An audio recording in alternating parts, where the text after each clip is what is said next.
थप्पड़बाज नरेश मीणा की गिरफ्तारी आखिरकार कैसे हुई? नरेश मीणा पुलिसिया कब्जे से फरार होकर पुलिस की गिरफ्त से फरार होकर पहुंच गया था देवली उनियारा। मीडिया से हालांकि लगातार वो कनेक्ट था, बातचीत कर रहा था, पुलिस प्रशासन पर लगातार आरोप लगा रहा था और गिरफ्तारी के वक्त भी तस्वीर देखिए दबंगई दिखा रहा था। पुलिस ने कहा कि सरेंडर कर दो, तो फिर से दबंगई दिखाने लगा। इसके बाद राजस्थान पुलिस ने बिना वक्त गवाए नरेश मीणा को भारी दलबल के साथ गिरफ्तार किया और पुलिस इसे अपने साथ लेकर गई। ये दोबारा गिरफ्तारी हुई। एक बार गिरफ्तारी हुई थी तो उसके समर्थक इसे छुड़ा ले गए थे और उसके बाद भारी पुलिस की संख्या बल के साथ यहां जब टीमें पहुंची, गांव को चारों तरफ से घेरा, उसके बाद इसको गिरफ्तार किया गया और इस गिरफ्तारी के बाद उसके समर्थक फिर से बेलगाम हो गए। एक बार फिर से सड़क पर उतरे और उसके बाद क्या कुछ हुआ ये आपको बताएं कि पुलिस पर उन्होंने पत्थरबाजी भी की। पुलिस ने भी जवाबी कार्रवाई की, आंसू गैस के गोले दागे।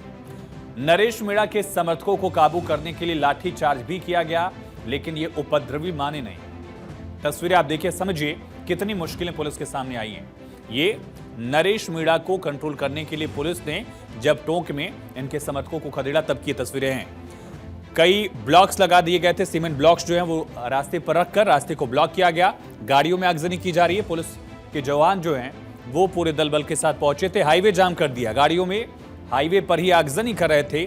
सैकड़ों की संख्या में ये समर्थक जो है नरेश मीणा के वो उपद्रव कर रहे थे। देखिए किस तरह से कई गाड़ियां वहां खड़ी हैं और गाड़ियों में आगजनी करते चले गए। लगभग 50-60 गाड़ियों में इस तरह की आगजनी का मामला आया और जो ब्लॉक्स रखे गए थे, जलते टायर थे सड़कों पर, सीमेंट के ब्लॉक्स लंबे लंबे, उन सब से रास्ते को जाम किया गया।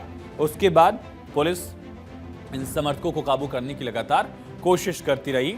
आगजनी की तस्वीरें सामने आई। नरेश मीणा के समर्थकों ने गांव से निकलने वाले हाईवे को ही ब्लॉक कर दिया। उसके समर्थकों ने रोड पर खड़े ट्रैक्टर और ट्रकों के पहिए को रख कर रोड पर उसमें आगजनी कर दी। तस्वीरें आप देख रहे हैं। पुलिस आई, समर्थक वहां से भाग खड़े हुए। पुलिस ने नरेश मीणा को सामरवाता गांव से गिरफ्तार किया और इलाके में चप्पे चप्पे पर पुलिस बलों की तैनाती की गई है। वो अगर मीणा होता तो भी पिटता और मैंने थप्पड़ मारी है, मैं मानता हूँ, और उसके मैंने दुखी हूँ कि उसकी एक पड़ी, उसकी दो पड़नी चाहिए। मीणा होता तो मीणा की पड़ती, कोई राजपूत होता राजपूत की पड़ती हो तो पढ़नी थी, और वो कम पड़ी इसके। तो देखिए उसको समझाइश की गई कि कानून हाथ में ना ले और अपने आप को समर्पित कर दे। और इनिशियली वो मूड में नहीं थे, लेकिन पुलिस की तैयारी को देखते हुए उनको झुकना पड़ा। तो जो भी धारा इनके लगेंगे राजकारण में बाधा आर्जनी करने के संबंध में, वो सब उन पे जो भी विदित हो गए वो कार्रवाई की जाएगी। तो पुलिस अपने स्तर पर लगातार कोशिश कर रही थी और 24 घंटे में टोंक पुलिस ने एक बड़ा एक्शन लिया। 28 टीमों का गठन किया गया। एक आरोपी नरेश मीणा जो निर्दलीय उम्मीदवार भी था, उसको पकड़ने के लिए 28 टीमें बनाई गई। 60 आरोपियों को अब तक गिरफ्तार किया गया है जो इस पूरे उपद्रव में शामिल थे। और आगजनी में उपद्रवियों ने 2 सरकारी वाहन और कुल 7 निजी वाहनों समेत 25 मोटरसाइकिल समेत कई वाहनों में आग लगा दी थी। पुलिस इस मामले में अन्य नामजद आरोपियों की तलाश में जुटी है। बताते हैं कि आखिर विवाद शुरू कहां से हुआ और कैसे बढ़ता चला गया। ये पूरा विवाद दरअसल कल यानी बुधवार को राजस्थान के 7 विधानसभा सीटों पर उपचुनाव से जुड़ा हुआ था। ये 7 विधानसभा सीटें थी जहां उपचुनाव था, लेकिन उसी में से एक सीट है देवली उनियारा। नरेश मीणा इस सीट से बतौर निर्दलीय चुनाव लड़ रहा था। देवली उनियारा विधानसभा क्षेत्र में समरावता गांव आता है, जहां के लोगों ने मतदान का बहिष्कार किया था। उन्होंने कहा कि हम वोट ही नहीं करेंगे, गांव है। जैसे खबर एसडीएम अमित चौधरी को लगी, एसडीएम वहां पहुंचे, गांव वालों को समझाया, जो कि जिम्मेदारी भी थी कि कोई भी अधिकारी जो है लोकल लेवल पर कभी भी इस तरह से गांव वाले जब बहिष्कार करते हैं तो अधिकारी की जिम्मेदारी है वो गांव वालों को कन्विंस करे, उनकी जो भी समस्याएं हैं उनको भरोसा दे कि उनकी समस्याओं पर काम होगा, आप आइए अपना वोट कास्ट करिए। इसी बीच वही कर रहे थे एसडीएम साहब। नरेश मीणा वहां पहुंच गया। नरेश मीणा एसडीएम अमित चौधरी से उलझा और नरेश मीणा ने एसडीएम अमित चौधरी को थप्पड़ जड़ दिया। देखिए किस तरह से नरेश मीणा यहां आता है, अचानक से एसडीएम को थप्पड़ जड़ देता है। अब ये थप्पड़ नरेश मीणा को भारी पड़ेगा, ये क्यों कहा जा रहा है? क्योंकि उसके बाद खूब हंगामा हुआ, पुलिस उसको गिरफ्तार कर लेती है, इसके समर्थक आए और इसको छुड़ा कर ले गए। दरअसल पुलिस नरेश मीणा को हिरासत में लेने जब देवली उनियारा पहुंची तो उसके समर्थक उग्र हो गए।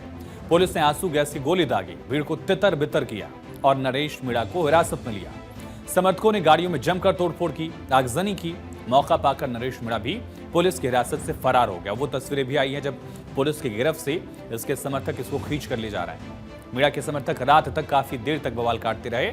नरेश मीणा ने चोरी और सीनाजोरी वाली कहावत को सही साबित किया या चरितार्थ कर दिया गया। एसडीएम के थप्पड़ को भी नरेश मीणा सही बता रहा है। वो कह रहा है कि किसी और जाति का भी कोई होता तो भी यही करता। दरअसल थप्पड़बाजी को वो लगातार कह रहा है कि जो किया सही किया, ये भी कह रहा है कि उसका एक्शन सही था। अब इसके पीछे कारण क्या था कि नरेश मीणा ने थप्पड़ मारा?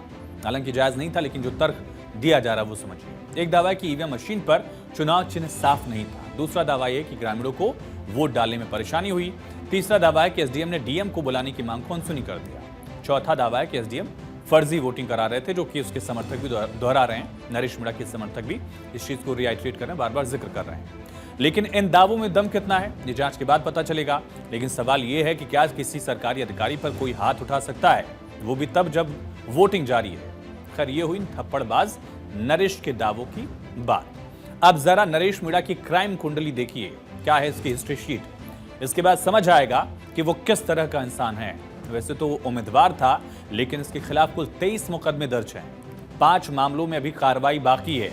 निजी संपत्ति की तोड़फोड़, मारपीट, हाईवे जाम, सार्वजनिक संपत्ति नुकसान, गैर लाइसेंसी हथियार बरामद, अराजकार में बाधा, जो फिर से ये कर रहा है। इस तरह की कोशिशें वो पहले भी करता रहा, इस तरह का आरोप उस पर है।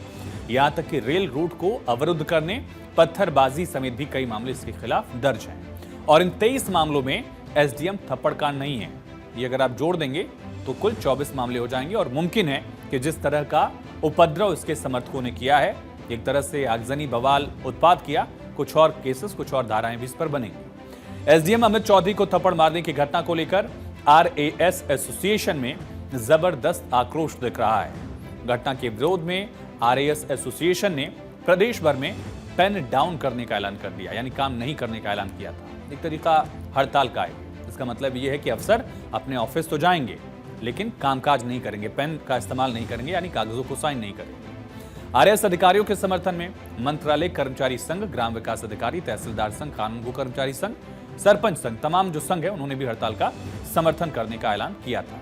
अब पुलिस की गिरफ्त में पूछताछ हो रही है, कानूनी कार्रवाई होगी और उम्मीद है कि ये समझेगा नरेश मीणा कि क्या नहीं करना है।